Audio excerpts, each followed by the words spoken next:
Hi everyone, have you ever had a bitter cucumber? Well, here's a tip.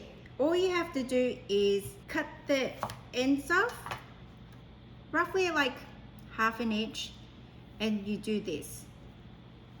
You keep circling around the cucumber and you'll notice this white foamy substance that's coming out of the cucumber. This actually makes the cucumber not bitter. And this tip really works. Do you see this? This white substance? That's the bitterness.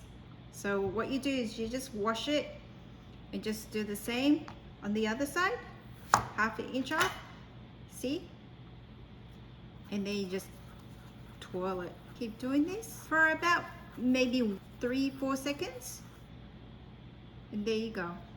Just wash it and you're ready to use, and the bitterness will go away. That's a tip of the day, guys.